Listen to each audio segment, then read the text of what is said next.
Doctor Khanum sherwani.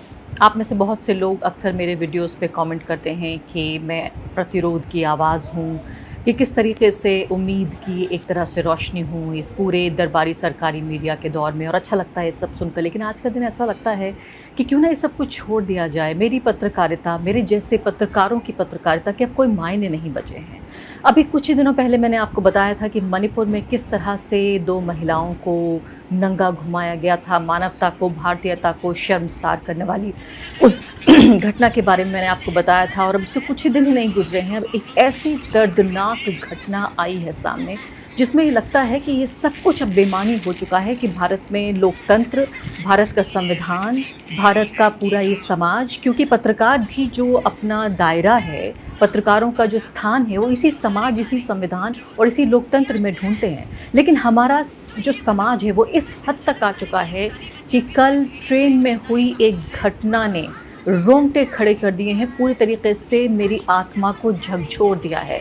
आप यकीन जानिए, जब ये खबर आई कि किस तरीके से एक कांस्टेबल ने 4 लोगों की हत्या कर दी है, उस वीडियो को देखने की बहुत देर तक मेरी हिम्मत नहीं हुई। और जब उस वीडियो को मैंने देखा तो आपके सामने बताने की योग्य मैं नहीं बची हूँ, लेकिन खबर है तो बतानी पड़ेगी। और मुझे नहीं लगता कब तक मैं ये सब कुछ कर पाऊँगी। सोचा था कि जब पत्रकारिता में दाखिल हुई थी कि मैं बात करूँगी महिलाओं के सम्मान की, उनकी बराबरी की, तमाम समाजों के सम्मान की, मैं बात करूँगी लोकतंत्र की, मैं बात करूँगी सामाजिक न्याय की, मैं बात करूँगी जिसे कहा जाता है जन स्वास्थ्य है, और इसके अलावा जो शिक्षा है, यानी कि यूनिवर्सल हेल्थ, यूनिवर्सल एजुकेशन, इन तमाम बड़े बड़े हायर आइडियल्स को लेकर मैं पत्रकारिता में आई थी। लेकिन हर रोज़ आपके सामने इस तरह की दुख भरी कहानियाँ, हिंसक कहानियाँ मैं आपको सुना रही हूँ, और ऐसा लगता है कभी कभी कि हम खुद अपना अंत लिख रहे हैं। ये कहानी है उस कांस्टेबल की जो कल दोपहर ये वीडियो वायरल हुआ। ये व्यक्ति है रेलवे प्रोटेक्शन फोर्स। जब आप सुनते हैं इस शब्द को, रेलवे सुरक्षा बल, तो सुनते हैं आप तो आपको लगता है कि रेलवे को पूरे तरीके से सुरक्षित रखने का, आम लोगों को सुरक्षित रखने का ये काम इस व्यक्ति ने अपने ऊपर लिया है, और जाहिर है इसकी पूरी जिम्मेदारी संविधान के प्रति है। इसने शपथ ली है बाकायदा संविधान की कि ये रक्षा करेगा, देश की रक्षा के लिए। रेलवे की रक्षा भी देश की रक्षा है, इसलिए सुरक्षा बल कहा जाता है इनको। ये व्यक्ति जिसने कि एस्कॉर्ट ड्यूटी पे था, चेतन सिंह नाम का ये व्यक्ति, सिर्फ और सिर्फ 33 साल का ये व्यक्ति है। इसका काम ये था कि रेलवे के जो तमाम लोग हैं जो सफ़र कर रहे हैं, मुसाफिर हैं, जिसमें तमाम धर्मों के, जातियों के, तमाम तरह की पहचानों के और भाषा बोलने वाले जो लोग हैं, उन सब की सुरक्षा करना इस व्यक्ति की जिम्मेदारी थी। इसके साथ देश की रक्षा है, इसलिए सुरक्षा बल कहा जाता है इनको। ये व्यक्ति जिसने कि एस्कॉर्ट ड्यूटी पे था, चेतन सिंह नाम का ये व्यक्ति, सिर्फ और सिर्फ 33 साल का ये व्यक्ति है। इसका काम ये था कि रेलवे के जो तमाम लोग हैं जो सफ़र कर रहे हैं, मुसाफिर हैं, जिसमें तमाम धर्मों के, जातियों के, तमाम तरह की पहचानों के और भाषा बोलने वाले जो लोग हैं, उन सब की सुरक्षा करना इस व्यक्ति की जिम्मेदारी थी। इसके साथ दूसरे लोग भी थे। बताया गया कि कोई बहस हो गई और मामला इतना भड़क गया। इंडियन एक्सप्रेस रिपोर्ट कर रहा है कि कम्युनिटीज़ पे, समुदायों पर बातचीत हुई, और उन समुदायों पर बातचीत करते करते ये बात इतनी भड़क गई कि इस व्यक्ति ने अपनी सर्विस राइफ़ल से, ऑटोमेटिक जो राइफ़ल थी, अपनी सर्विस राइफ़ल से फायर कर दिया। 12 राउंड फायर किया। सबसे पहले जो उसका सीनियर था ASI मीना साहब, उनकी हत्या कर दी। रिटायरमेंट के करीब थे मीना। इसके बाद फिर उसी कोच में एक और जो व्यक्ति था, उसकी हत्या कर दी। इसके बाद उसने कोच बदला और आगे बढ़ा। वो पहला शॉट था जो अपने सीनियर को मारा B5 में।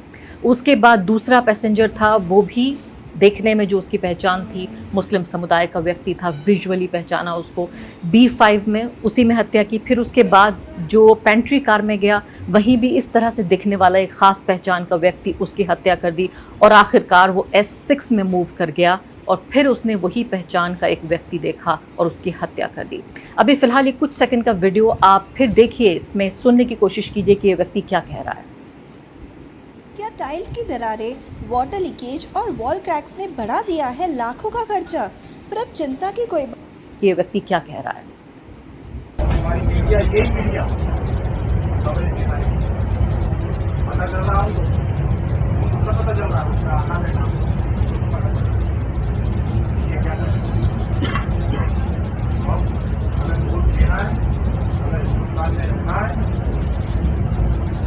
मैं कहता हूँ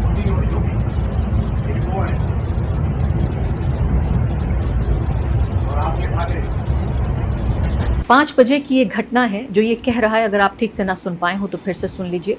पाकिस्तान से ऑपरेट हुए हैं और ये मीडिया यही कवरेज दिखा रही है। अगर वोट देना है, अगर हिंदुस्तान में रहना है, तो मैं कहता हूँ मोदी और योगी ये दो हैं। उस व्यक्ति की B5 में खड़ा हुआ ये व्यक्ति, एक जिसकी वो हत्या कर चुका है, अपने शिकार के पास में खड़ा हुआ है, उसके शव के पास खड़े होकर ये तमाम चीज़ें ये व्यक्ति कह रहा है। अब आप ये सोचिए कि मैं किसको इसके लिए जिम्मेदार ठहराऊं? आप किसको जिम्मेदार ठहराएंगे? बहुत सारे लोग कह रहे हैं कि मीडिया इसके लिए जिम्मेदार है। मैं भी कहती हूँ मीडिया जिम्मेदार है। अभी आपको दिखाऊंगी उदाहरण कि इसी वक्त जबकि ये वीडियो वायरल हो रहा था, देश की मीडिया क्या कर रही थी। लेकिन इस तमाम मीडिया को प्रोत्साहन कौन दे रहा है? कौन ऐसी पॉलिटिकल पार्टी, कौन सा ऐसा संगठन है जो एक प्रेरणा का काम कर रहा है? इस व्यक्ति ने हमारे सामने ऐसी कोई पहेली नहीं है जो हम बुझा ना सकें। इसने कहा है कि ये दो लोग हैं, हिंदुस्तान में रहना है तो ये दो लोग हैं जिनको वोट देना होगा। यही दो लोग हैं, वोट देना है, हिंदुस्तान में रहना है। इन दोनों को प्रेरणा के स्वरूप बता रहा है। अगर मैं चाहूँ, बहुत सारे लोग ऐसा कर रहे हैं कि ट्वीट कर रहे हैं और इन दो शब्दों को हटा देते हैं, उनको लगता है कि ये पॉलिटिकली इनकरेक्ट है। मैं चाहती हूँ उस पूरी कहानी को आप सुने, क्योंकि कभी कभी जो आधा सच है वो पूरे झूठ से भी ज़्यादा खतरनाक होता है। आप समझिए, कहा जा रहा है कि ये व्यक्ति डिप्रेशन का शिकार है। डिप्रेशन का नहीं, ये नफ़रत का शिकार है। लगातार हर रोज़ घंटों इस तरह के कवरेज आप देखिए जो आपकी टीवी स्क्रीन पर फिलहाल नज़र आ रहे हैं। कल भी जो मेवात की घटना हुई है उसमें ये व्यक्ति सीधे तौर पर कह रहा है, न्यूज़ 18 का मुकेश अंबानी का ये चैनल है जिसमें कहता है कितने पत्थरबाज, कब परमानेंट इलाज की बात कर रहा है। वरिष्ठ पत्रकार राहुल देव ने कहा कि किस तरीके से जो यहूदी थे जर्मनी के, उनके लिए भी फाइनल सोल्यूशन यानी आखिरी इलाज, ये कहकर 60 लाख यहूदियों को मार दिया गया था। आज हमारे टीवी चैनल वही कर रहे हैं जो नाज़ी रेडियो कहा करता था, जो रवांडा रेडियो कहा करता था, वही कह रहे हैं न्यूज़ चैनल। कितने पत्थरबाज, कब परमानेंट इलाज, चले कट्टर पत्थर निकलेगा बुलडोज़र, बरेली टू मेवात सारे कट्टरपंथी आए एक साथ, भगवा से नफरत, शोभा यात्रा पर आफत। ये कह रहा है ये व्यक्ति, राहुल देव कह रहे हैं मेवात नूह की सांप्रदायिक घटना पर इस चैनल के शीर्षक को पढ़िए और महान एंकर की बातें सुनिए। फिर चैनल से पूछिए कि क्या है उनका परमानेंट इलाज। गूगल कीजिए किसने कहा था फाइनल सोल्यूशन और किया था 60 लाख यहूदियों का संहार। कल सिपाही द्वारा 4 लोगों की रेलगाड़ी में हत्या को भी याद रखना चाहिए। सीधे तौर पर इन्हीं चैनलों को देखता सुनता आया व्यक्ति जब नरेंद्र मोदी चुने गए थे प्रधानमंत्री के तौर पर, और जब मीडिया पूरी तरीके से हिंसा में और पूरे तरीके से नफरत में दीवाना हो गया। 10 साल की ये बात है, 23 साल का युवा रहा होगा, उसकी भी कुछ आकांक्षाएं रही होंगी। मैं जब समझती हूँ अच्छे तरीके से कि उसकी खुद की भी ज़िंदगी तबाह हो गई है, उसके परिवार तबाह हो गए हैं। उन 4 परिवारों के अलावा जिन लोगों की इसने हत्या की है, ये लोग जो हैं, इनके नाम भी सुन लीजिए आप, जो लोग फ़िलहाल अब इस दुनिया में नहीं है, इस व्यक्ति के शिकार हैं। 3 जो मुसाफिर थे वो थे असगर अब्बास अली और अब्दुल कादर। एक व्यक्ति का शायद नाम अभी पता नहीं चल पाया है, इंडियन एक्सप्रेस की रिपोर्ट पढ़ी थी उसमें नहीं शामिल है। और टीकाराम मीना दूसरा, एक आदिवासी ASI, रिटायरमेंट के करीब 57 साल का यह व्यक्ति, इसकी भी हत्या कर दी गई। अब जो अब्बास अली हैं उनकी 48 साल उम्र थी और अब्दुल कादर जो हैं उनकी उम्र 64 साल थी। तो आप ये देखिए कि ऐसा लगता है जैसे मैंने कहा कि कभी कभी हम खुद अपना अंत लिख रहे हैं। एक समाज का अंत तब नहीं होता जबकि ये माना जाए कि एक देश का अंत तब नहीं होता जब ये माना जाए कि वो देश नहीं बचा। उस समाज की जब आत्मा मर जाती है, आत्मा के अंदर, उसके जहन के अंदर इतना जहर और इतनी हिंसा जब बैठ जाती है तो धीरे धीरे वो समाज मरने लगता है। आज मैं ये कह रही हूँ कि भारत एक ऐसे मकाम पे आ चुका है पिछले 10 साल का जो ये सफ़र है, जो राजनीतिक सफ़र है, कि मुझे नहीं लगता अब यहाँ से लौटने का कोई रास्ता है। एक और वीडियो मैं आपको बताना चाहती हूँ इसी बीमारी के लक्षणों के तौर पर। ये वीडियो आप देखिए, इसमें आवाज़ भी आपको सुनाई देगी। ये भी ट्रेन का कोई एक कोच है जिसमें एक मुस्लिम व्यक्ति आप देख रहे हैं ऊपर की बर्थ पर नमाज़ पढ़ रहा है, और उस व्यक्ति को देखकर जो ये व्यक्ति नमाज़ पढ़ रहा है, नीचे युवा लड़के छोटे हैं, मुझे लगता है कि जो साहब ऊपर नमाज़ पढ़ रहे हैं उनके बच्चों की उम्र से भी छोटे रहे होंगे लड़के, और ये हनुमान चालीसा पढ़ने लगते हैं। हनुमान चालीसा इतने ज़्यादा धार्मिक हैं ये कि इन्हें याद भी नहीं है हनुमान चालीसा। मोबाइल फ़ोन देखकर हनुमान चालीसा पढ़ रहे हैं, क्योंकि जो व्यक्ति ऊपर बर्थ में है उसकी प्रार्थना का वक्त है, उसका सम्मान नहीं कर सकते, उसको जगह नहीं दे सकते, लेकिन उसकी प्रार्थना को डिस्टर्ब तो कर सकते हैं। ये कौन सा धर्म है, ये कौन से हिंदुत्व की बात है, ये कौन सा राष्ट्रवाद है, ये कौन सी आस्था है? मैं आज कई तरह के सवाल पूछना चाहती हूँ, मेरे पास कोई जवाब नहीं है, सिर्फ सवाल ही सवाल हैं। और बहुत दुख के साथ मैं ये कह रही हूँ कि ये वीडियो आप एक बार फिर सुनिए, आपने मुझसे सुना, एक बार फिर ये वीडियो सुनिए आप।